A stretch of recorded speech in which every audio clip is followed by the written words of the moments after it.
Voilà, nous pouvons commencer donc. Je vous lis le début du chapitre 14. En ce temps-là, Hérode, le tétrarque, apprit ce qui se publiait de Jésus et il dit à ses courtisans: c'est Jean-Baptiste, il est ressuscité des morts, voilà le pouvoir thaumaturgique, le pouvoir de faire des miracles, agit en lui. Hérode, en effet, avait fait arrêter Jean, l'avait chargé de chaînes et jeté en prison à cause d'Hérodiade, la femme de son frère Philippe, car Jean lui disait: il ne t'est pas permis de l'avoir pour femme. Volontiers il l'eût fait mourir, mais il craignait le peuple qui le regardait comme un prophète. Alors, la première des questions, c'est: qui est cet Hérode le tétrarque? Parce que Hérode, c'est un nom qu'on connaît tous. Hein. Notre Seigneur Jésus-Christ, et peut-être certains parmi vous étaient présents lors du commentaire du premier chapitre et du deuxième chapitre de l'Évangile selon saint Matthieu, où l'on donnait la généalogie du Christ et les temps sous lesquels le Christ était né. Le Christ est né sous Hérode. On est donc soit avec le même Hérode, qui est roi de la Galilée, de la Judée depuis plus de 30 ans, soit avec un autre Hérode. Hérode, qui a vu naître le Christ et qui a voulu le tuer, est en fait Hérode le Grand. Et c'est lui qui, informé par les rois mages de la naissance d'un roi à Bethléem, avait voulu assassiner l'enfant et fait assassiner tous les jeunes enfants de Bethléem pour être sûr de ne pas le manquer. Les rois mages, je vous le rappelle, ces formidables mages venus de l'Orient suite au signe de l'étoile. Si vous voulez en vénérer les reliques, vous le pouvez pas trop difficilement parce que les reliques sont à Cologne. Et si vous ne le saviez pas, pour le coup, moi je le savais et je me suis souvent demandé, mais pourquoi, que font les reliques des rois mages qui venaient, pour certains, de Perse, à Cologne, sur les bords du Rhin, en Allemagne? Et sont-ils allés mourir en Allemagne, où on les a pieusement enterrés? Bref, alors, pour ce café caté, j'ai creusé l'histoire des reliques des rois mages à Cologne. En fait, les rois mages ont d'abord été vénérés dans leur propre pays, où ils sont morts. Puis, je n'ai pas trouvé tous les lieux par lesquels ils sont passés, mais certainement ils ont été récupérés par l'Empire byzantin, et ils se trouvaient au XIIe siècle en Sicile. Donc, après, et ils avaient dû arriver en Sicile après le pillage de Constantinople en 1204, au moment de la 4e croisade. Mais la Sicile appartenait à cette époque-là à l'empereur Frédéric d'Allemagne. C'est lui qui avait réussi à obtenir que Jérusalem soit rendue aux chrétiens sans croisade militaire, par des accords. Et, mais le bon roi, le bon empereur Frédéric a monnayé, je dirais, ses services à la croisade. Il était quand même excommunié, hein, parce qu'il avait promis de partir en croisade et il avait mis trop de temps à s'exécuter, puis il luttait contre l'Église. Et il avait ramené les reliques des rois mages à Cologne. C'est lui. Voilà. Alors, ça c'était une petite parenthèse. Les rois mages sont à Cologne, et c'est pas si loin que ça si vous voulez aller les vénérer. Mais revenons au Hérode et faisons une petite généalogie rapide des Hérodes. Et on va commencer par Antipater, qui était le principal conseiller d'Hyrcane II, lequel était l'arrière-petit-fils de Simon Maccabée. On remonte à chaque fois un petit peu plus haut là, et ça nous amène Simon Maccabée, qui en parle? La Sainte Écriture, dans le livre des Maccabées. Il y a 2 livres des Maccabées, qui sont des livres historiques, et qui narrent, dans la Sainte Écriture, la résistance des Juifs face à l'oppression des successeurs, des généraux d'Alexandre le Grand, qui avaient envahi la Terre Sainte, entre autres, en 333, en 330 ou 332 avant Jésus-Christ. À sa mort, vous le savez, ces généraux se sont partagés son empire, et la Palestine, qui est située entre l'Égypte et la Syrie était disputée entre les Ptolémées et les Séleucides, enfin entre les Lagides et les Séleucides. Et les Séleucides avaient mis en place une politique religieuse très opprimante contre le culte juif en Palestine, en empêchant le culte et même en essayant de mettre une idole dans le temple de Jérusalem. Suite à quoi, une révolte menée par les Maccabées avait permis de reprendre une autonomie en Terre Sainte et de donner le pouvoir à une famille qui allait s'arroger à la fois le titre de roi et de grand prêtre. Et donc nous avions ce Hyrcane II qui était grand prêtre et qui dirigeait la Judée avec un principal conseiller, Antipater. Antipater, vous voyez, c'est un nom grec. Et cet Antipater n'est pas juif, il est iduméen. Les Iduméens sont un peuple sémite mais non juif au sud-est de la Judée. Et ils ont été conquis à l'époque des Maccabées et circoncis de force. C'est-à-dire, on les a fait devenir juifs alors que les juifs ne pratiquaient pas cela. Avec les peuples autour d'eux, ils ne voulaient pas que les autres deviennent juifs, c'était eux le peuple élu, mais à certaines époques, et à cette époque-là, voilà, les Iduméens qui étaient des descendants d'Ésaü. Ésaü est le frère d'un personnage biblique important. Qui est capable de me dire qui est son frère? Jacob, tout à fait. Donc Ésaü le roux, fils aîné, à qui Jacob vole sa bénédiction à la fin de la vie de son père et qui a acheté pour un plat de lentilles le droit d'aînesse d'Ésaü qui revenait de la chasse et qui avait faim. Et Ésaü a donc vendu ses biens spirituels importants et donc il est méprisé par la Sainte Écriture. Et à chaque fois qu'on parle de l'Idumée, cette région proche d'Israël, on dit attention, l'Idumée c'est Ésaü. Comme une espèce de mise en garde pour les Juifs de ne pas frayer avec les descendants de celui qui a vendu les biens spirituels pour un vulgaire plat de lentilles. Bref, Antipater est un Iduméen circoncis et donc devenu juif. Il a un fils et ce fils s'appelle Hérode. C'est Hérode le Grand qui verra naître notre Seigneur Jésus-Christ. Et c'est le principal conseiller d'Hyrcane II et en fait il gouverne la Judée à sa place. Et il nomme, en 47 avant Jésus-Christ, Hérode le grand stratège de Galilée. La Galilée, c'est la partie de la Terre Sainte qui est au nord de la Judée. Après le meurtre de César en 44 avant Jésus-Christ, Antipater et son fils Hérode se rallient au gouverneur romain de la Syrie qui est un ami de Marc-Antoine. Est-ce que j'ai besoin de vous rappeler ces principaux personnages de l'Antiquité et toutes les alliances qui ont été faites avec les fils adoptifs ou héritiers de César? Vous avez Marc-Antoine, un grand conquérant, et en face, Octave, comme on dit en français, ou Octavien, qui est le fils adoptif de César. César va être assassiné parce qu'il avait des ambitions royales et que ça répugnait extrêmement au peuple romain, et les sénateurs le font assassiner, avec bien sûr la fameuse scène de Brutus qui le poignarde.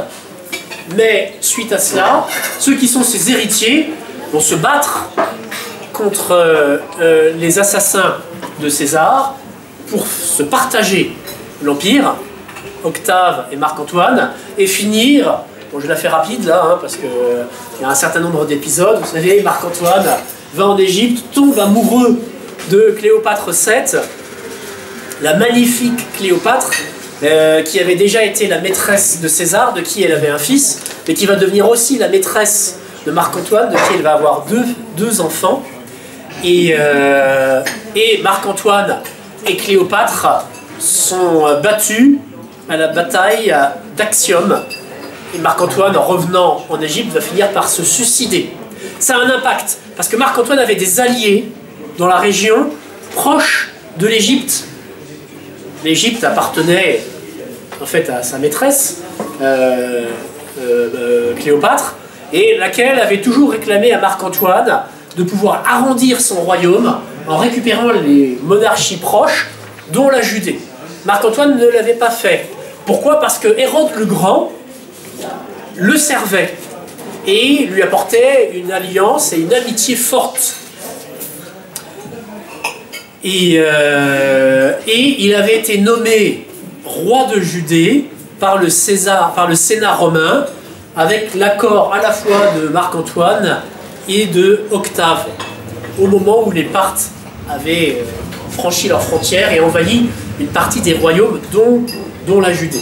Hérode avait donc pris, puisqu'il avait le titre de roi sans être possesseur du sol, une armée avec lui pour reprendre la Judée aux Parthes, et il avait assiégé Jérusalem, qu'il avait pris en 37 avant Jésus-Christ. Donc Hérode arrive comme roi de Judée sans pouvoir réel, conquiert la Judée et devient de fait le souverain sur place.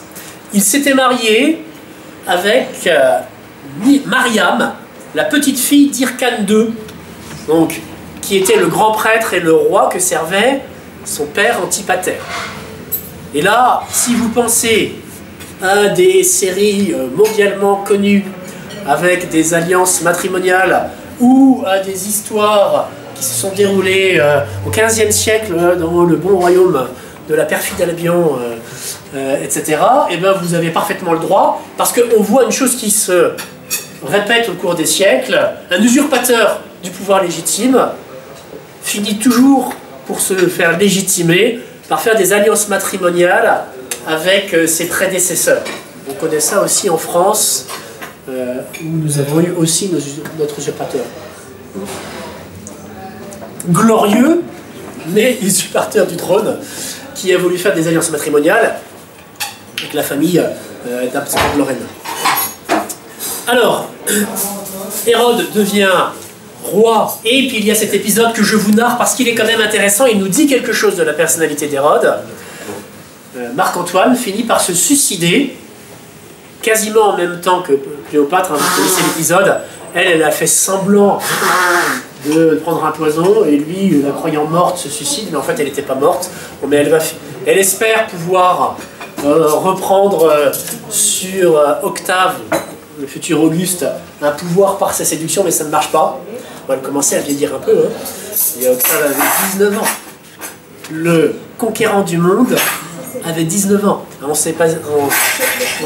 s'enthousiasme aujourd'hui pour un très jeune président de la République, mais on a un conquérant du monde connu qui avait 19-20 ans quand il l'a conquis.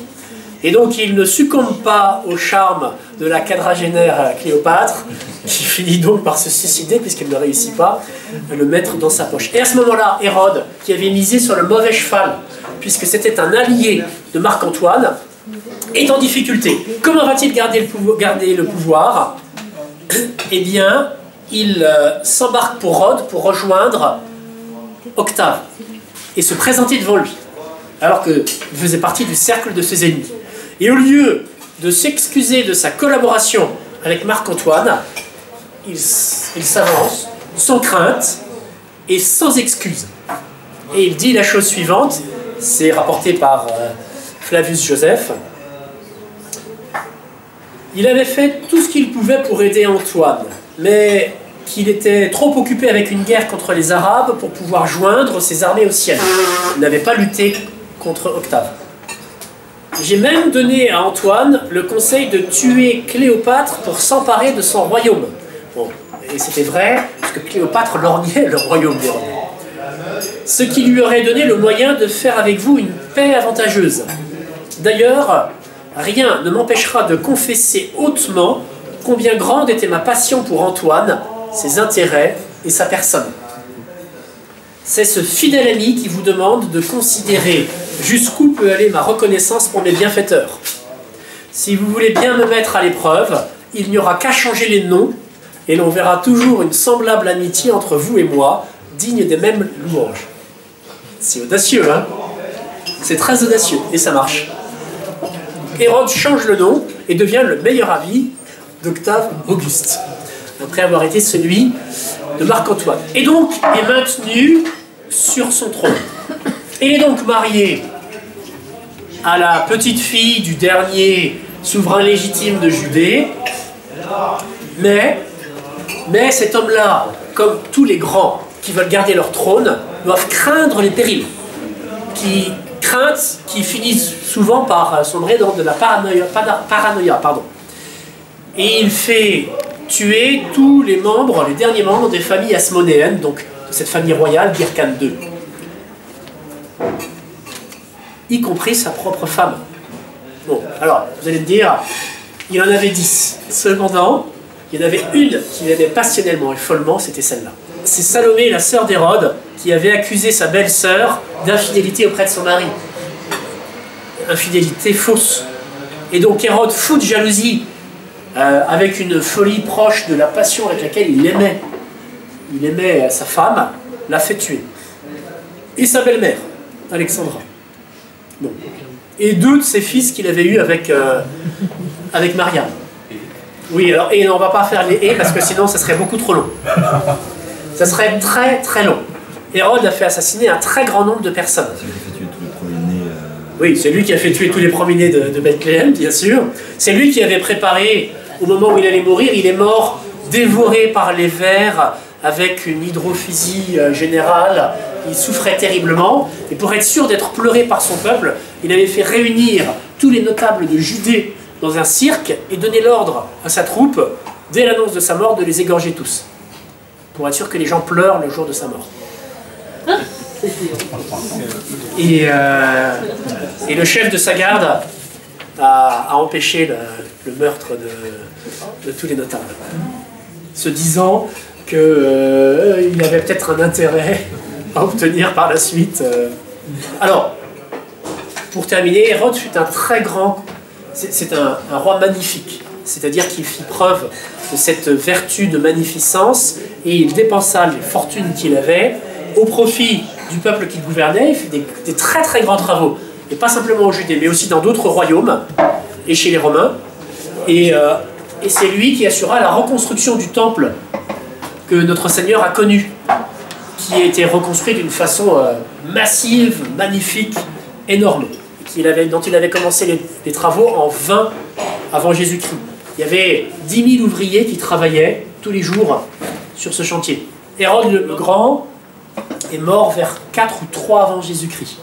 Ce qui nous permet de savoir que notre ère chrétienne, qui est datée de la naissance de notre Seigneur Jésus-Christ, il y a une petite erreur, puisque notre Seigneur a connu, enfin, Hérode a connu notre Seigneur a connu Hérode le Grand, et le calcul qui a été fait au VIe siècle pour fixer la date était légèrement erroné. Donc, Hérode est mort en 4 avant Jésus-Christ et son royaume a été divisé entre 3 de ses fils, dont un, Hérode Antipas, a reçu la Galilée. Et Hérode Antipas, tétrarque de Galilée, est le fils d'Hérode le Grand et de Maltaché, qui était une Samaritaine. Les Samaritains, je vous le rappelle, c'est ce peuple qui est originaire de l'actuel Irak et qui a été déporté dans la Judée du Nord au moment, en 721, où les Assyro-Babyloniens ont pris la Judée et où ont déporté la population juive dans l'actuel Irak, en Mésopotamie. À la place, ils ont mis une autre population qui a pris, en fait, le culte des habitants autochtones.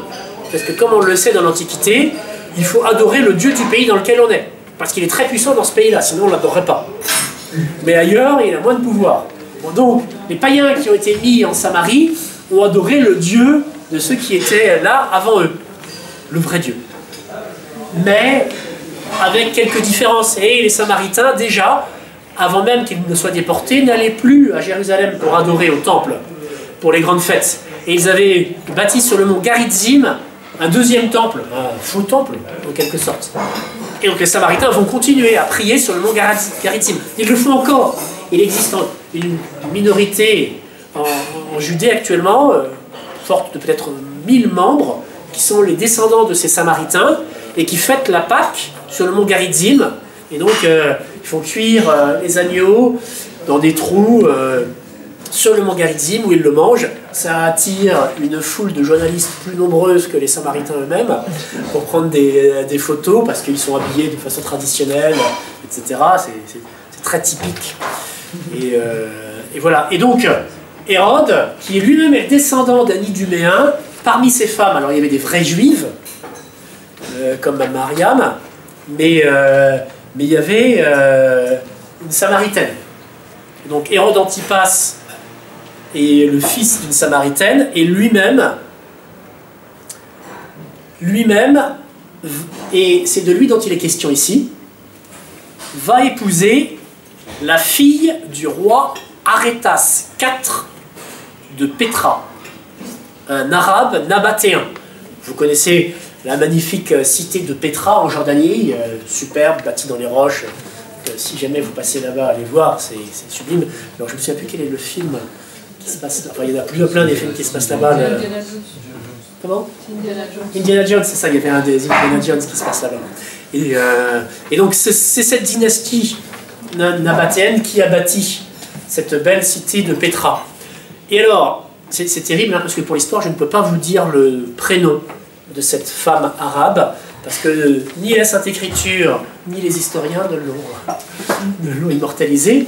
Hérode Antipas était marié donc à cette fille du roi Arétas IV de Pétra, où comme dans tous les temps, les rois font épouser à leurs enfants les filles des rois voisins pour assurer une paix entre les royaumes. Mais il fait la connaissance de sa belle-sœur, qui s'appelle Hérodiade.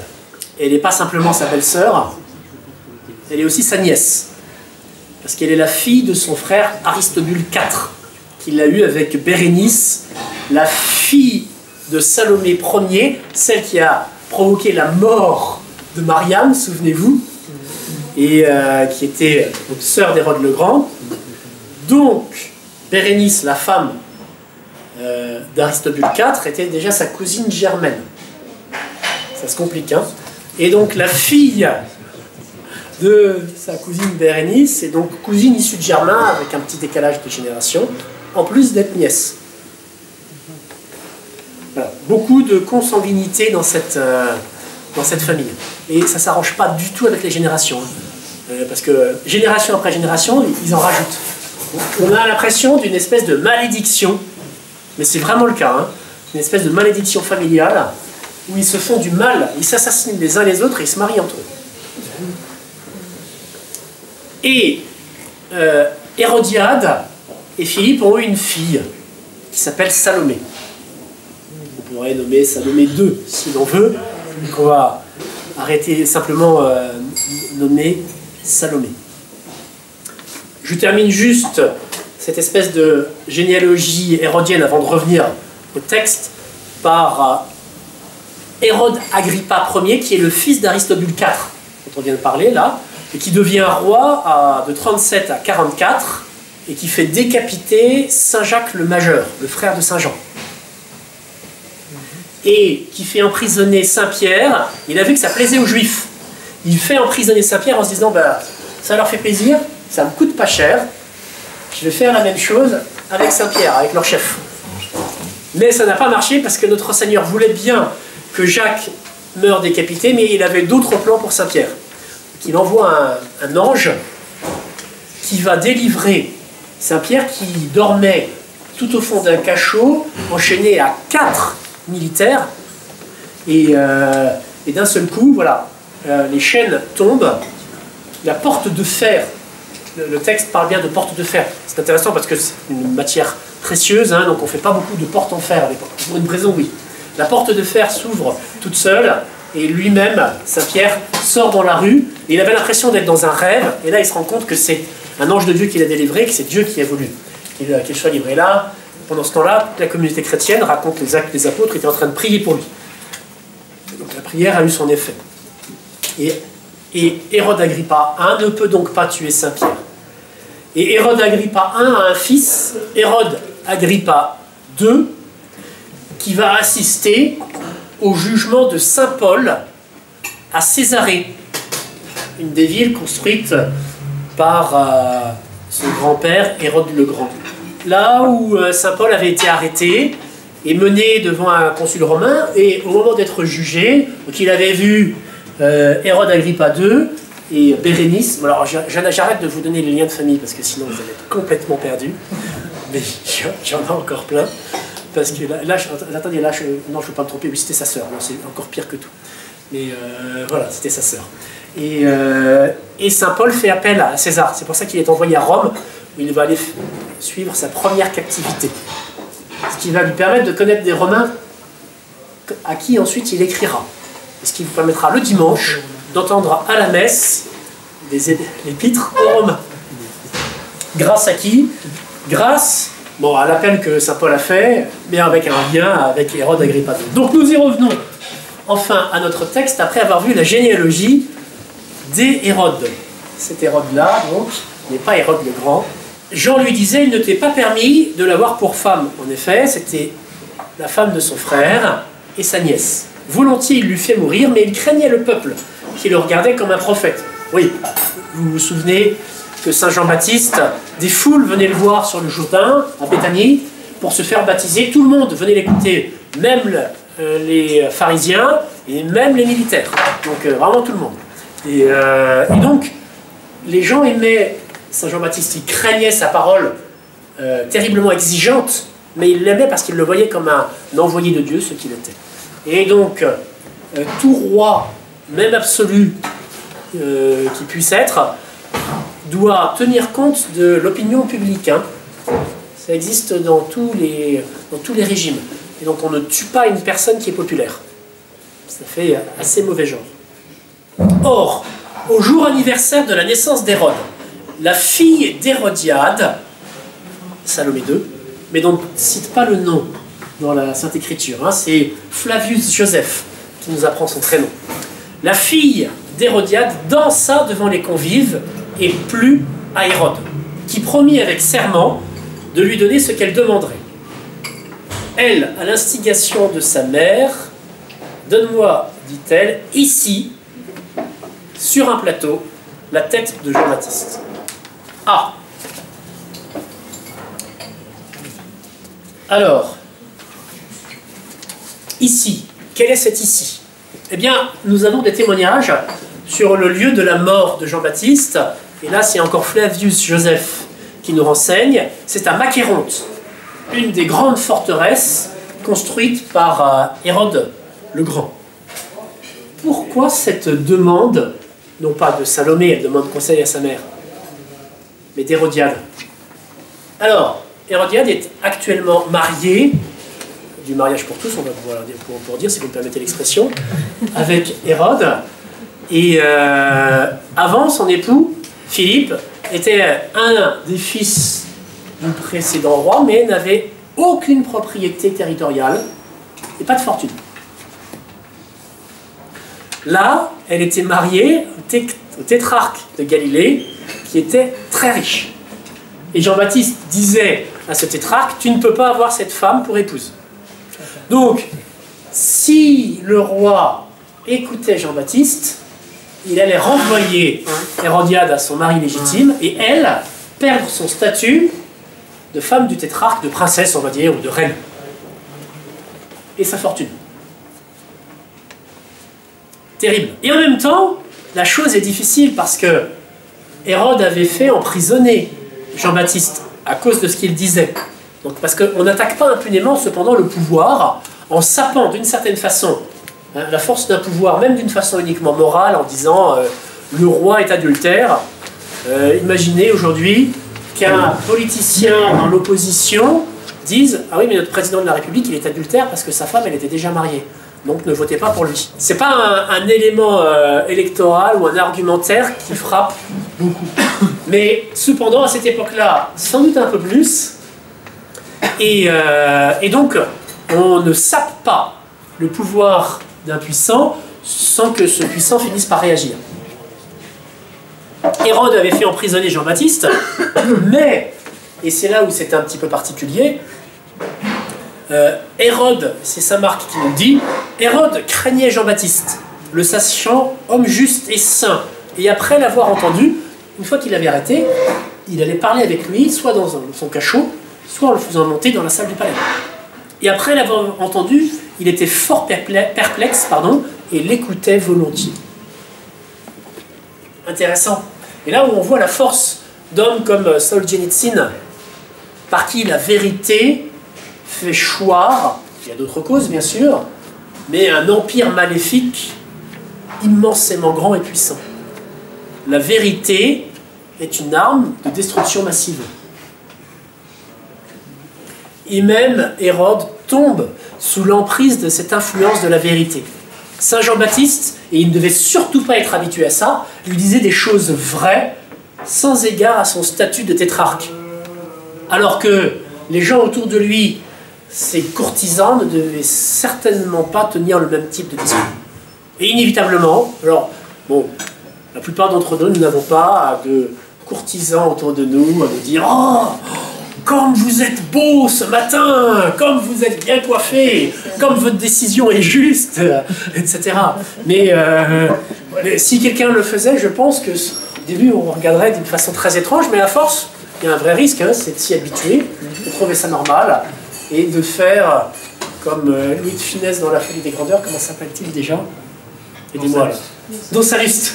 Mais une réclamation et tout le reste. Et donc, cependant, la vérité a un intérêt, et Hérode l'entendait, et il écoutait Jean-Baptiste. Et donc, il avait certes emprisonné pour l'empêcher de parler autour du peuple, mais lui, il écoutait. Donc Hérodiade ne voulait pas redevenir pauvre, avec un mari pauvre, et demande la tête de Jean-Baptiste, non pas... Alors c'est là qui est terrible, vous voyez, on est le jour anniversaire de la naissance d'Hérode. Et le cadeau qui est fait, c'est la tête de Jean-Baptiste. À qui ce cadeau est-il fait? À celui dont on fête l'anniversaire? Non. À sa femme. Et alors vous me direz, dans certains couples, c'est un peu habituel, et on offre à son époux, à son conjoint, sa conjointe, le cadeau qu'on aurait soi-même aimé recevoir. C'est pratique, ça convient pas nécessairement à tout le monde, mais enfin au moins, voilà, on se fait plaisir en essayant de faire plaisir. Et là, la tête de Jean-Baptiste, c'est le cadeau pour Hérodiade. Ce qu'a reçu Jean-Baptiste, lui, c'est une danse. Voilà. Et il est triste, nous dit la Sainte Écriture, mais il tient parole. Et il n'aurait pas dû. Petite règle morale, nous sommes tenus par notre parole, par nos engagements, par nos promesses, par nos serments, etc. Mais quand l'objet de ces promesses, de ces serments, est une chose mauvaise, est un péché, on n'est jamais tenu. Si vous avez promis à un de vos camarades de l'aider lors de la casse du casse qu'il va faire dans la banque la plus proche, voilà, vous n'êtes absolument pas tenu de lui de tenir votre parole et de l'accompagner. Cette jeune fille qui devait avoir 14-15 ans, très gracieuse, bonne danseuse, qui apporte sur un plat, le indisco en latin, c'est un plat sur lequel on sert un repas, un mets.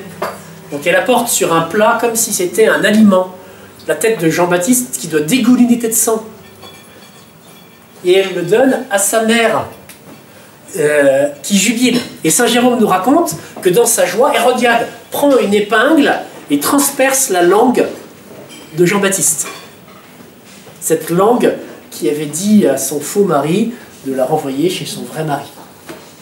Alors, Saint Jérôme cite cette légende, on va dire, qui est en fait une espèce de contamination d'une autre légende calquée sur celle de Fulvie, qui fit la même chose avec la tête de Cicéron,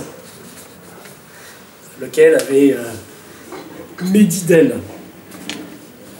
Alors, nous avons donc une recette dans cet événement historique. Du vin, une belle femme, et ça donne quoi? Une tête découpée.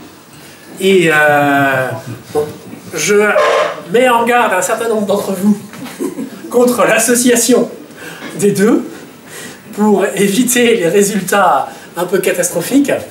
Mais cependant, ce n'est pas une unique dans la Sainte Écriture. Du vin, une belle femme, une tête découpée. Qui est capable de me dire à quoi fais-je allusion à une autre scène dans la Sainte Écriture? Judith et Holoferne. Donc la belle Judith, veuve, qui se fait passer pour une transfuge de la ville juive assiégée par le général Holoferne, envoyé par Nabuchodonosor, et qui descend dans le camp de Nabuchodonosor, qui la reçoit chez elle. C'est une femme très très belle. En plus, elle lui dit qu'il va gagner, etc., parce que les Juifs ont fait des péchés. Et un soir, il s'enivre. À un moment, tout le monde finit par s'écarter parce qu'on comprend qu'il faut les laisser seuls. Et elle profite de ça pour trancher sa tête, puisqu'il est ivre et qu'il ne peut pas se défendre, et l'emporter avec elle dans le camp juif, où elle expose sur la muraille le matin. Et ça terrorise les troupes qui s'enfuient en désordre et qui sont massacrées. Et le camp est pillé par les Juifs qui sont sauvés par la belle Judith, qui est, au passage, une des figures annonciatrices dans l'Ancien Testament, de la très douce, de la très humble et très peu sanglante Vierge Marie. Alors, Saint Jean Chrysostome, avec lui Saint Jérôme, s'interroge sur ces fêtes d'anniversaire, où il se passe des choses assez intéressantes. Et ils se disent, mais on a lu la Sainte Écriture et on a vu que des personnes ne fêtaient leur anniversaire dans la Sainte Écriture que 2 fois. Hérode, et l'autre qui fête son anniversaire, c'est Pharaon, dans le chapitre 40 de la Genèse. Le 3e jour, jour de naissance de Pharaon, il fit un festin à tous ses serviteurs. Et il éleva la tête du chef des échansons et la tête du chef des panetiers au milieu de ses serviteurs. Souvenez-vous, ces 2-là avaient été en prison avec Joseph, qui avait interprété leur songe. Et ça se termine comment? Eh bien, le panetier est pendu. Chaque anniversaire cause une mort tout à fait injuste. Alors, après avoir réfléchi sur le concept de belle femme et du vin, réfléchissez maintenant sur le concept de fête d'anniversaire et voyez ce que vous voulez faire. Ses disciples vinrent prendre le corps de Jean-Baptiste et lui donnèrent la sépulture. Puis ils allèrent informer Jésus.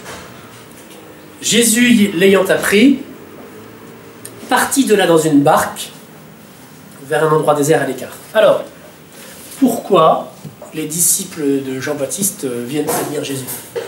Pour plusieurs raisons. La première, c'est un cousin de Saint Jean-Baptiste, un membre de sa famille, donc on le prévient. La deuxième, c'est que c'est à la fois son maître et son successeur. C'est de Jésus dont Jean-Baptiste a dit « Je ne suis pas digne de délier la courroie de ses sandales ». C'est de Jésus dont Jean-Baptiste a dit cette parole sublimissime « Il faut qu'il croisse et que je diminue ».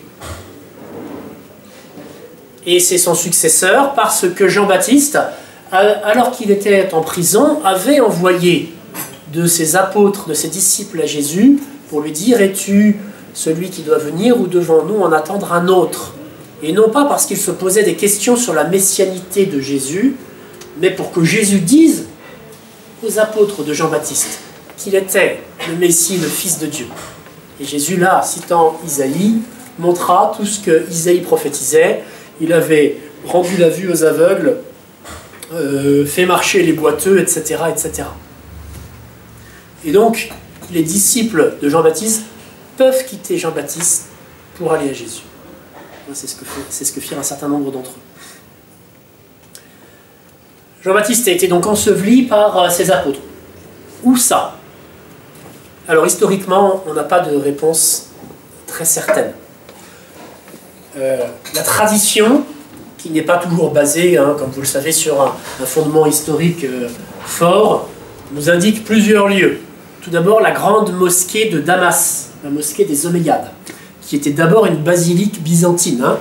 Et quand les Arabes musulmans ont pris la Syrie, ils sont rentrés par 2 côtés à la fois dans Damas, ce qui a eu un impact sur le traitement de la ville de Damas. D'un côté, ils ont pris d'assaut la porte et ils sont rentrés militairement, donc comme des vainqueurs ayant le droit sur tous les biens mobiliers et immobiliers des habitants de Damas. Et de l'autre côté, le gouverneur de Damas, dont le petit-fils fut Saint Jean Damascène, avait ouvert les portes, mais simultanément.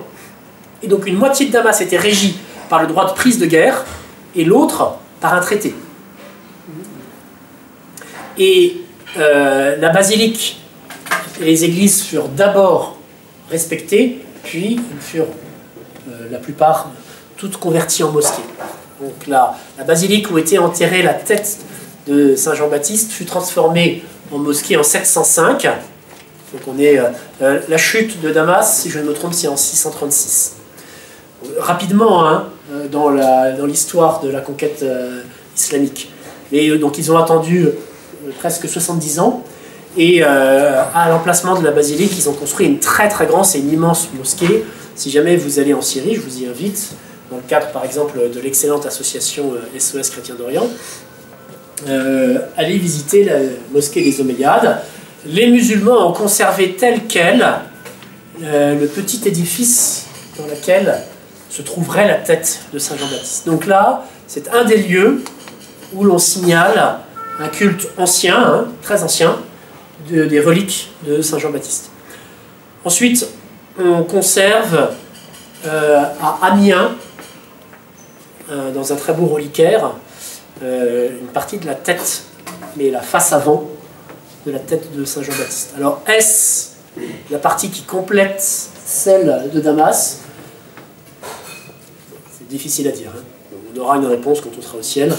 Ça nous intéressera peut-être plus modérément à ce moment-là. On aura Saint Jean-Baptiste en face, de toute façon. Ça sera beaucoup plus intéressant. Imaginez-vous le jour où vous verrez Saint Jean-Baptiste. Je vous rappelle, d'abord, 1, que votre objectif, c'est d'aller au ciel.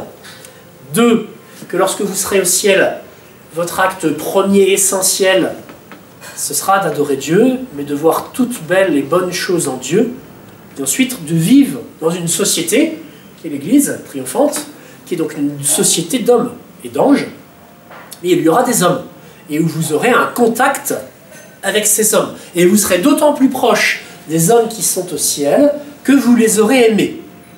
Ce qui fait que vous serez proche de vos contemporains que vous aurez aimés d'un amour de charité, et qui seront avec vous au ciel, mais aussi de ceux qui vous ont précédés et que vous avez pu aimer, en particulier des saints. Et vous aurez une familiarité plus grande avec les saints que vous aurez vénérés durant votre vie. Si donc vous méditez sur ces belles formules que je vous citais à l'instant de Saint Jean-Baptiste, ou si vous le priez, ben vous le verrez au ciel. Sans sa tunique de peau de chameau et sans sauterelle ni miel. Mais cependant, il aura des choses, j'imagine, passionnantes à nous dire au ciel. Alors, voilà, terminé aussi, pour conclure avec Saint Jean-Baptiste, c'est le seul qui est fêté avec la Sainte Vierge Marie et Notre Seigneur 2 fois dans l'année, tant pour sa mort que pour sa naissance, puisqu'il a été sanctifié dans le sein de sa mère par la visite que la Vierge Marie a faite à sa cousine Élisabeth. Lorsque la Vierge Marie a embrassé Élisabeth, le contact du Christ qu'elle portait dans son ventre est passé de la Vierge à Élisabeth, à Saint Jean-Baptiste, et ça l'a purifié, sanctifié, purifié du péché originel, ce qui fait que le jour de sa naissance est un jour fêtable comme étant un jour saint parce qu'il était déjà saint. Comme la Vierge Marie, qui n'a pas eu le péché originel, comme notre Seigneur, dont on fête la nativité. Donc, le 24 juin, on fête la nativité de Saint Jean-Baptiste. Faites le calcul, c'est 6 mois avant Noël, parce que l'ange Gabriel annonce à Marie que sa cousine est enceinte, elle aussi, de 6 mois, elle qu'on croyait stérile. Et on le fête le jour de sa mort, le 29 août. Il est sans doute mort, de façon présumée, en l'an 29. Et n'oublions pas, au Moyen-Âge, on a une société qui n'est pas une société industrielle, où il n'y a pas des semaines de 5 jours de travail, et où on a des jours chômés très nombreux, mais qui sont des jours chômés religieux. Et selon les professions, on est très content d'avoir des jours chômés, ou modérément content quand on est un commerçant, parce qu'on doit fermer boutique ce jour-là. Mais donc il y a une certaine pression sociale pour avoir des jours chômés. Notre Seigneur, donc, l'ayant appris, partit de là dans une barque vers un endroit désert. C'est intéressant, pour aller dans un désert, notre Seigneur prend une barque. On ne fait pas tous cela. Là, on voit que notre Seigneur est autour du lac de Génézareth, ou de Tibériade, qu'il va aller dans une zone qui n'est pas habitée. Il y a un certain nombre de villes qui sont autour du lac de Génézareth, et notre Seigneur s'en éloigne. Les foules, l'ayant su, le suivaient à pied des villes. Pas trop compliqué, à part ceux qui font de l'aviron, ceux qui ont pris une barque déjà, savent qu'on peut marcher aussi vite qu'une barque, et la vitesse des pas d'un homme, quoi. Donc notre Seigneur qui veut arriver dans un désert, quand il débarqua, il vit une grande foule. Donc les gens connaissent Jésus pour tout ce que notre Seigneur a déjà fait, les discours qu'il adresse aux foules, qui sont compréhensibles et chacun à son niveau. Ceux qui vont aller un peu plus loin, notre Seigneur va donner la clé aux apôtres, et ceux qui vont rester à l'image qui a été donnée, mais qui vont conserver, parce qu'elle est très forte cette image, et qui vont pouvoir la méditer dans leur texte. Et donc, les foules ont envie d'entendre notre Seigneur parler, et le suivent. Il en eut compassion, et il guérit leurs malades. Voilà, un certain nombre d'entre eux sont malades. La médecine de l'époque, malgré les glorieux médecins grecs, Hippocrate et autres, cependant relativement sommaire, surtout pour les pauvres. Et c'est surtout eux qui suivent notre Seigneur Jésus-Christ. Et là, on a cette petite scène importante. Le soir venu, les disciples s'approchèrent de lui, disant « Le lieu est désert. » Bon, c'est bien ce que notre Seigneur voulait, aller dans un lieu désert. Et déjà l'heure est avancée, renvoyez les foules, afin qu'ils aillent dans les bourgs s'acheter des vivres. Donc là, on a un souci tout à fait légitime des apôtres, qui anticipent. Il n'est pas encore l'heure de dîner, mais avant qu'il ne soit l'heure de dîner, il faut que les gens repartent d'où ils sont venus pour qu'ils puissent acheter qui du pain, qui d'autres types de victuailles, mais dans les endroits où il y en a. Et là, ils sont dans un désert. Mais Jésus leur dit, ils n'ont pas besoin de s'en aller. En fait, on se rend compte que Jésus avait un plan. Et que le lieu désert où il part, c'est le lieu qui est capable d'accueillir une foule. C'est plus difficile de parler à une foule dans une ville où il n'y a pas nécessairement de très grande place, où les rues sont vite encombrées, alors que dans une plaine, c'est tout à fait possible. Donnez-leur vous-même à manger. Et cet ordre est important, à méditer par les apôtres, et ils le méditeront. Donnez-leur vous-même à manger, je vais y revenir un petit peu après. Ils lui dirent, nous n'avons que 5 pains et 2 poissons. Bon, cette scène, vous la connaissez, elle est très belle. Ceux qui ont pu faire du catéchisme ont parfois lu des petites choses dessus. Ce qu'on sait, c'est que, en comparaison des autres évangiles synoptiques, on a donc un petit pâtre qui lui, a prévu son dîner. Il l'avait avec lui, sans doute, dans sa musette. Donc 5 pains et 2 petits poissons. On est au bord d'un lac, rien d'étonnant. Et qui est généreux, qui le donne. Et c'est un jeune, c'est un peu naïf. Il y a une foule, on va l'apprendre après, de 5000 personnes. Donc 5 pains et 2 poissons, ça va être un peu compliqué. Mais cette naïveté, cette fraîcheur, c'est précisément celle que Jésus veut voir dans l'âme de chacun d'entre nous. Et ce petit pâtre, la légende française va s'en emparer, parce qu'elle va le nommer. Il s'appelle Martial. C'est Saint Martial, premier évêque de Limoges. Et il n'était pas que là. En fait, il aimait Jésus. Et donc, il suivait Jésus. Et c'est lui dont Jésus avait dit, si vous ne faites pas semblable à un petit enfant, vous ne pourrez pas rentrer dans le royaume des cieux. Et là encore, il est présent dans cet épisode. Je vous le dis, c'est une chose légendaire, parce que le premier évêque de Limoges, il n'est pas contemporain des apôtres. Il est postérieur. Mais bon, toute bonne ville, on a parlé de fêtes qui doivent faire venir du monde. En plus, on a son crâne à Limoges. Je ne sais pas si vous avez déjà assisté aux ostensions limousines qui ont lieu tous les 7 ans, hein, c'est ça. Et où on sort les reliques. Alors tous les reliquaires, maximum.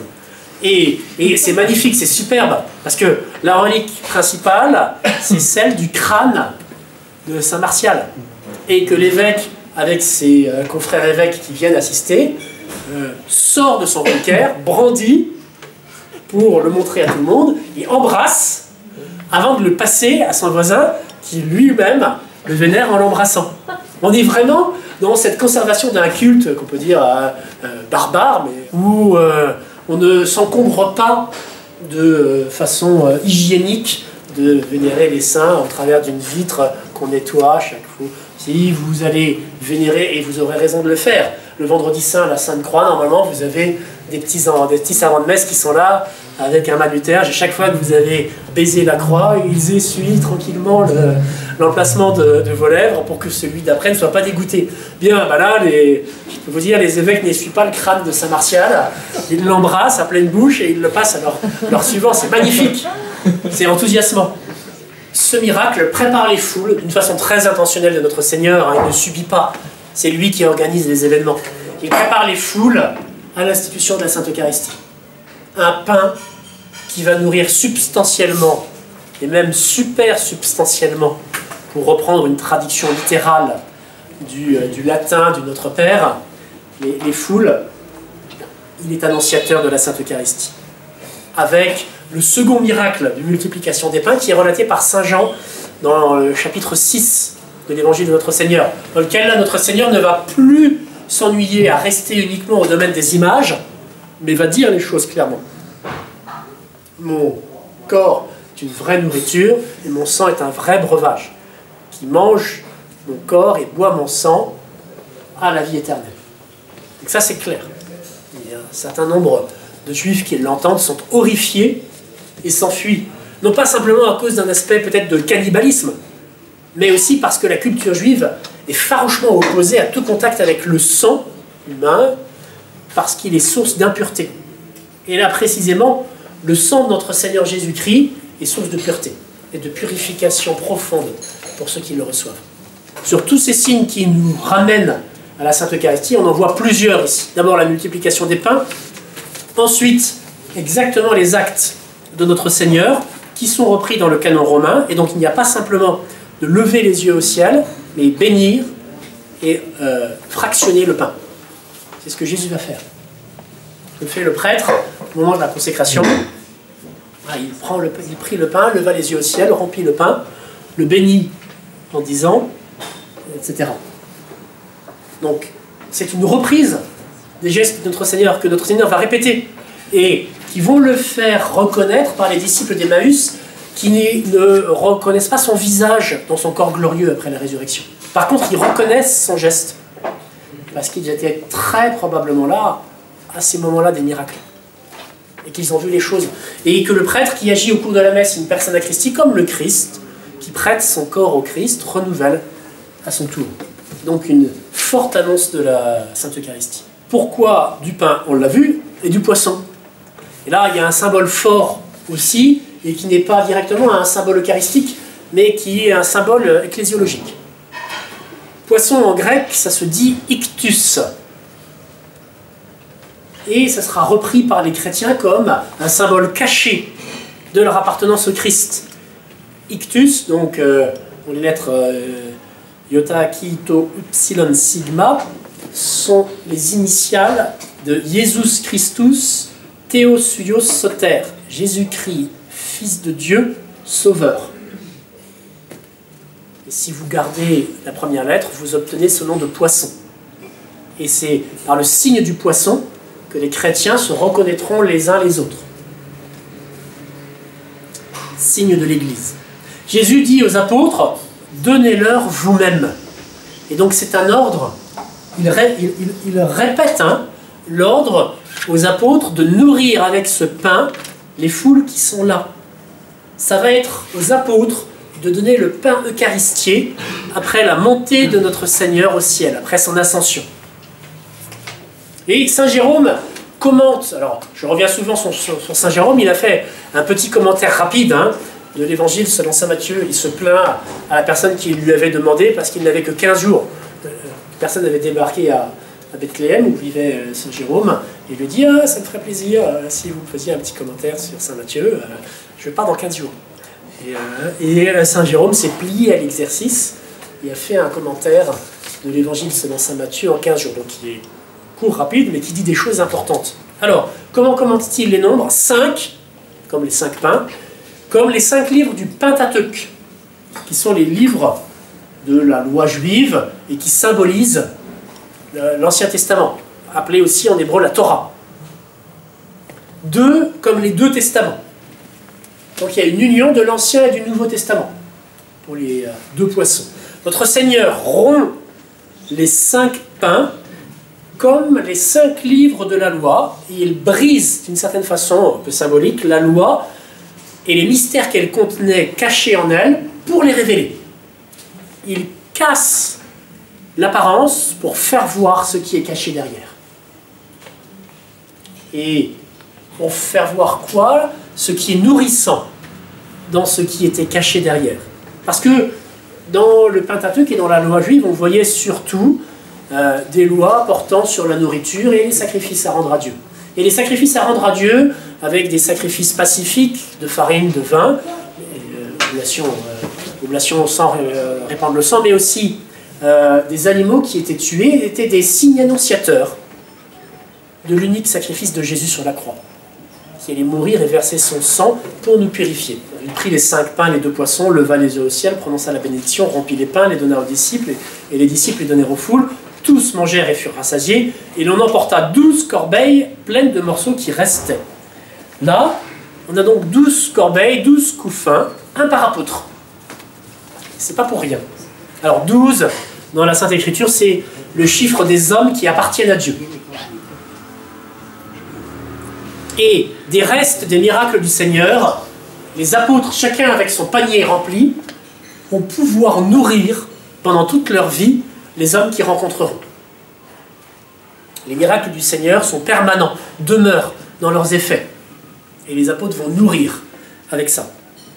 Ensuite, on apprend qu'il y a 5000 hommes, sans compter les femmes et les enfants en quantité négligeable. Alors, soit par misogynie profonde, ce que je ne crois pas, soit parce qu'ils mangent moins, peut-être, et donc on ne peut pas les compter comme des pleins mangeurs, soit parce qu'on compte, comme on le fait encore dans l'Orient, souvent les familles. Donc on peut compter aussi par famille ou chef de famille. Voilà. 5000 hommes, donc, soit 1000 par pain à l'origine. Il n'y avait que 5 pains à l'origine. Et un pain va nourrir 1000 personnes. Alors ce chiffre de 1000, dans la Sainte Écriture, il a aussi une signification. Il revient souvent. Et il signifie une multitude. C'est-à-dire qu'un pain qui est le symbole de l'Eucharistie, va nourrir des milliers d'hommes. Et vous le savez très bien que lorsque le prêtre, parce qu'il a mal calculé peut-être avant la messe, le nombre d'hosties qu'il va consacrer, lorsqu'il fractionne l'hostie, et qu'il vous donne une demi-hostie, il ne vous donne pas un demi-Jésus. Hein. Il vous donne Jésus tout entier. Lorsqu'il le fractionne en 4, il vous donne toujours Jésus tout entier. Et en 8, et en 16, et en 32, et en autant que vous voulez, jusqu'à ce que, cependant, on puisse percevoir la matière propre de la Sainte Eucharistie. Voilà, c'est la Sainte Eucharistie, elle est pour tous, pour des multitudes. Pas simplement pour ceux qui la connaissent comme leur nourriture, mais pour tous. Pain pour tous, qui est la suite de la manne pour tous. La Sainte Eucharistie avait déjà été annoncée dans l'Ancien Testament, par le miracle de la manne dans le désert. Et les Juifs recevaient leur pain tous les jours. Le pain quotidien donné par Dieu tous les jours. Puis notre Seigneur, il obligea les disciples à monter dans la barque et à passer avant lui sur l'autre rive pendant qu'il renverrait les foules. Donc les apôtres doivent partir, Jésus s'occupe du reste. Il n'y a plus, s'il y a 5000 hommes, on peut peut-être compter plus de 12 ou 13 000 personnes, je ne sais pas. Bon. Et Jésus les renvoie. Quand il eut renvoyé les foules, il monta sur la montagne pour prier à l'écart. Bien. Donc les apôtres sont en barque sur le lac de Génézareth. Jésus monte sur une colline. Et là, vraiment, il était venu dans le désert et il se retrouve seul. Et on a une indication, mais que nous connaissons sur le désert. Nous avons tous besoin d'aller au désert pour prier. On ne peut pas prier dans l'agitation, le bruit, l'excitation de la ville. On a besoin de lieux tranquilles. On a besoin de lieux déserts aussi. Et c'est là où notre Seigneur va prier. Très souvent, on nous dit qu'il allait au mont des Oliviers pour prier, sur le mont Tabor, etc.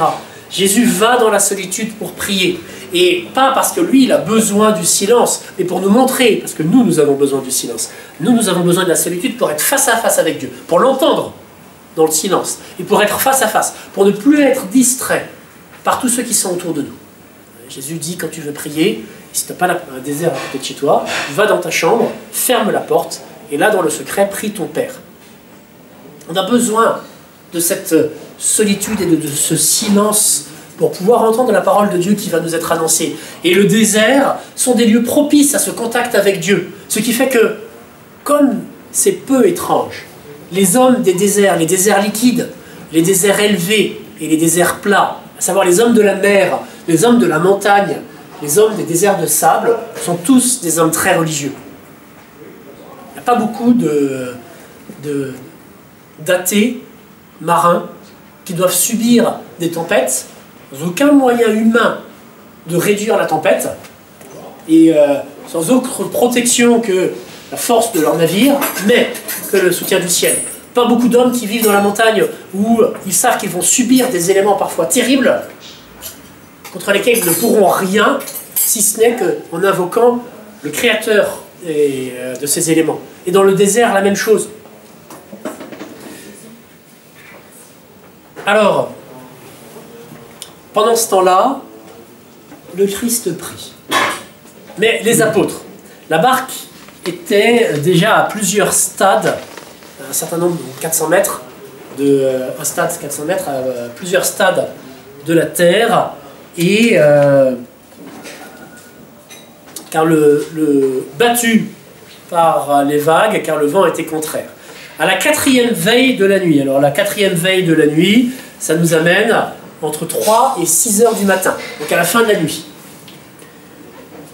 La barque, il vint vers eux en marchant sur la mer. Donc la barque de Pierre, vous savez que Pierre était un pêcheur, la barque qu'il n'a pas empruntée, c'est la sienne, est assaillie par la tempête, par des vents contraires, par des vagues. Vous connaissez tous le nom, je l'avais déjà évoqué, un des noms qui sont donnés à l'église, la barque de Saint-Pierre. Parce que cette barque contenait 12 apôtres, à ce moment-là, toute l'église était réunie dans une barque. Dirigée par qui? Par le propriétaire de la barque, Saint-Pierre. Et donc cette barque de Saint-Pierre est attaquée par des éléments terrestres, et elle le sera toujours. La barque de Saint-Pierre sera attaquée par tout ce qui du monde n'est pas de Dieu. Et vous le savez aujourd'hui, et ça là depuis des décennies, voire quelques siècles, la barque de Saint-Pierre est férocement assaillie par des éléments humains contraires à Dieu. Et le pape Benoît XVI avait dit, voilà, la barque de Pierre prend l'eau. Mais Dieu n'empêche pas le combat. Là, on le voit avec Saint-Pierre. Dieu n'empêche pas les vagues d'assaillir, de remplir pour partie la vague et la barque et de faire très peur à ceux qui sont à l'intérieur. Pendant ce temps, que fait Jésus? Il prie sur la montagne. Il fait la chose la plus importante qu'il ait à faire. Adorer le Père, communiquer avec lui. Donc, Jésus n'empêche pas le péril pour l'Église. Il ne l'écarte pas. Donc, vouloir qu'il n'y ait plus d'attaque contre l'Église, ce serait contraire au dessein divin. Vouloir que l'Église soit en toutes choses et en toutes ses entreprises victorieuses et autres, on peut le demander, mais ce n'est pas comme ça que ça se passe. On le constate depuis les origines et dans cet épisode. Jésus intercède pour nous pendant que nous menons le combat. Saint-Pierre dirige sa barque pour l'empêcher de couler. Nous devons être là, dans l'Église, à combattre contre les ennemis qui essayent de faire couler la barque. Et le Christ nous soutient. Pas nécessairement visible. Et vous connaissez l'autre épisode où le Christ dort dans cette même barque pendant une autre tempête. Il dort. Il ne manifeste pas sa présence.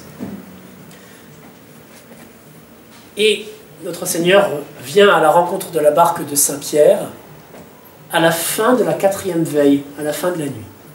Jésus viendra dans l'Église au petit jour d'une nouvelle ère, à la fin des temps.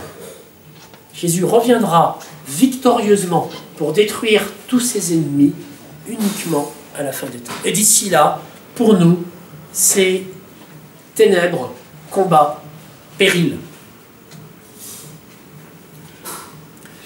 Alors, Jésus arrive marchant sur les eaux. les disciples, le voyant marcher sur la mer, furent troublés et dirent c'est un fantôme. Ils ne comprennent pas exactement ce qui se passe au début. Et ils poussèrent des cris de frayeur, on les comprend. Aussitôt Jésus parla leur disant prenez confiance, c'est moi, ne craignez point. Et cette phrase ne craignez point, elle revient souvent dans la bouche de notre Seigneur Jésus-Christ. Parce que le contact avec Dieu, l'intimité avec Dieu doit nous amener à une relation et à des types d'affectivité pour Dieu qui excluent la peur. Non pas la crainte divine, à savoir une crainte filiale, celle d'offenser Dieu, mais la peur. Certes, Dieu est grand, terrible, fort, et il pourrait nous réduire à néant. Mais il ne le veut absolument pas. Il l'a manifesté tant de fois. Il ne veut pas que nous ayons peur vis-à-vis de lui. Ne craignez pas, n'ayez pas peur. Alors Saint Pierre, prenant la parole, dit « Seigneur, si c'est vous, ordonnez que j'aille à vous sur les eaux. » On a là une des innombrables occasions de révélation du tempérament de Saint Pierre. Bon, donc, Saint Pierre voit un fantôme qui parle. Donc il se dit, ce n'est pas un fantôme, et en plus c'est la voix de Jésus. Il dit une chose qu'on pourrait tenir pour absurde. Si c'est vous, ordonnez-moi de venir à vous. Analysons un tout petit peu. D'abord il dit si c'est vous, donc. Certes, c'est pas un fantôme, mais il n'est pas encore complètement sûr. Et ordonnez-moi de venir à vous. Il lui ordonne de venir à lui sur l'eau. C'est n'importe quoi. Ah oui, mais... et cependant, il donne la modalité. Donnez-moi l'ordre. C'est pas, moi je viens vers vous sur l'eau, c'est vous, donnez-moi l'ordre. Donc si vous me donnez l'ordre, vous allez me donner les moyens de le faire. Et donc là, on voit percer dans cette phrase de Saint Pierre des éléments de la foi qu'il a dans la puissance de notre Seigneur Jésus-Christ. Et en même temps, des éléments de son impulsivité. Parce qu'il ne commence pas à réfléchir et à analyser toute la chose, à prendre le temps en se disant donc ah, Seigneur, si c'est vous, ordonnez-moi de venir à vous. Et donc il se lance d'abord et il se pose les questions après. Il mériterait d'être dans le corps de l'armée française où on fait ce genre de choses, la cavalerie, où on part d'abord et on demande l'ordre pour aller quelque part ensuite. Et donc on a chez Saint Pierre une succession dans la Sainte Écriture de hardiesse et de chute incroyable. C'est pas la seule fois. Donc là, Pierre commence à marcher sur les eaux, et il se rend compte en fait qu'il est sur les eaux. Là, ça y est, il commence à réfléchir. Et là, il a peur, donc il perd confiance dans notre Seigneur Jésus-Christ. Et la confiance, c'est cette base de la foi. Il y a la même étymologie et la même formation entre foi et confiance, avec la base latine de fides. Si on n'a pas confiance en celui en qui on a foi, on n'a pas foi en lui. La foi, c'est cette connaissance d'une chose vraie qu'on tient par mode de témoignage en une personne, en un témoin en qui on a confiance. Sinon, on ne croit pas. Souvenez-vous, cet épisode, il est terrible. Et il nous amène à réfléchir. En fait, c'est une image du baptême. D'abord, ça nous renseigne sur ce que Dieu va faire par le baptême. Les hommes justes sont sauvés par les eaux. Par le passage des eaux, de même que les Hébreux quitteront l'Égypte, le pays de l'idolâtrie, pour entrer dans la Terre Sainte, en traversant la mer Rouge, et le Jourdain aussi, de la même façon. Au travers des eaux, l'homme est rendu juste. Et donc, au travers du baptême que nous avons reçu, nous sommes rendus justes. Et la traversée de la mer Rouge et le déluge universel rendent compte de cet événement futur qui est le baptême. Et ensuite, ça ne nous dit rien sur le salut ou pas de ceux qui meurent noyés. Ça, c'est une autre question. Parce que mourir, on va tous mourir. Jésus reprend Saint Pierre en lui disant « homme de peu de foi ». On voit, voilà, il y a quelque chose de fragile dans la foi de Saint Pierre, on le verra en d'autres fois. Pas besoin de vous le répéter, vous le dire, vous connaissez les épisodes de la vie de Saint Pierre. Puis Jésus monte dans la barque de Pierre. Et la tempête se calme à son ordre. Le vent tomba. Alors tous ceux qui étaient dans la barque se prosternèrent devant lui, disant « Vous êtes vraiment le Fils de Dieu. » Ah, alors quelle est cette profession de foi? Est-ce que c'est une profession de foi définitive? Est-ce que d'abord, les apôtres ont vu en Jésus le Messie, Et là, voit-il définitivement Jésus, le Fils de Dieu? Oui, mais on est surpris parce que là, on est dans un maelstrom de passion. Ils ont eu peur, ils ont été stupéfaits de voir Jésus marcher sur les eaux, de voir Jésus calmer la tempête d'un seul geste. Et on aura une autre profession de foi de Saint Pierre à Césarée, dans le calme, sans aucune de ses passions, de façon très posée. Avec quand il dira, et vous, Jésus demandera à ses apôtres, et vous qui croyez que je suis? Vous êtes le Messie, le Fils de Dieu. Et là, on aura, je dirais, l'aboutissement de la profession de foi, du credo de Saint Pierre. L'aboutissement, parce qu'on a des degrés dans notre foi. Et on voit cette foi fragile de Saint Pierre s'affermir à travers tous ces épisodes, même si l'objet de la foi est déjà là, vous êtes le Fils de Dieu. Mais l'adhésion qui est faite à cette proposition, vous êtes le Fils de Dieu, elle n'est pas encore complètement ferme, définitive. Et ça nous renvoie à notre propre foi. Certes, nous croyons que Dieu est Père, Fils et Saint-Esprit, que Jésus est notre Sauveur. Et ça ne changera pas. Nous n'aurons pas d'éléments, je dirais, majeurs à rajouter à ce que nous croyons. Mais du côté du degré de notre foi, de la fermeté de notre adhésion, nous pouvons gagner. Nous pouvons avoir une foi plus forte, plus ferme, plus définitive. La foi est donc sujette à évolution, et une des manières pour nous de nous aider dans la foi, à progresser dans la foi, à grandir dans la foi, puisque la foi est une vertu théologale qui vient de Dieu et qui ramène à Dieu, comme toute vertu, elle augmente par répétition d'actes, eh bien cela consistera à poser des actes de foi. À chaque messe, à l'élévation, à dire devant l'hostie, je crois, Jésus, vous êtes présent. Voici le corps, le sang, l'âme et la divinité de mon Seigneur Jésus-Christ. Ou tout simplement, pour reprendre les paroles de saint Thomas, par exemple, mon Seigneur est mon Dieu, devant l'hostie. Et à chaque fois que vous direz cette petite formule, en y mettant toute l'adhésion de votre cœur et de votre foi, cela augmentera votre foi. Voilà comment progresser dans ce domaine. Ayant traversé, ils abordèrent à Génézareth. Les gens de cet endroit l'ayant reconnu envoyèrent dans tous les environs, j'ai sauté quelques mots là, des messagers, et on lui amena tous les malades. Il le priait de leur laisser toucher simplement la houppe de son manteau, et tous ceux qui touchèrent furent guéris, comme la femme hémorroïs. Et donc là, on voit la foi de ces gens. Ils croient que Jésus peut faire des miracles. Peut-être qu'ils ne croient pas, comme les apôtres viennent de le dire, que Jésus est Fils de Dieu. Mais ils croient que Jésus peut faire des miracles. Et qu'il suffit de toucher son vêtement, même pas Jésus, pour être sauvé. Et là, on voit la force de cette foi. Nous évoquions tout à l'heure les reliques. Les reliques, ce n'est pas simplement quelque chose un objet historique ou de la superstition. On est dans la foi. Les reliques, ce sont ces objets, soit qui ont touché un saint, soit qui sont quelque chose du saint, lequel a vécu de la charité et de la foi. Et donc, en les vénérant, nous demandons à ce saint de nous transmettre cette même charité et cette même foi. Et si nous croyons, eh bien, nous recevons cette foi. Voilà, je vous remercie de votre attention. Nous nous reverrons. N'hésitez pas à prévenir ceux de vos amis qui ne connaissent pas encore le Café Caté et à les inviter. Vous pouvez voir un certain nombre de nos conférences sur la chaîne YouTube dédiée. Bonne soirée à tous.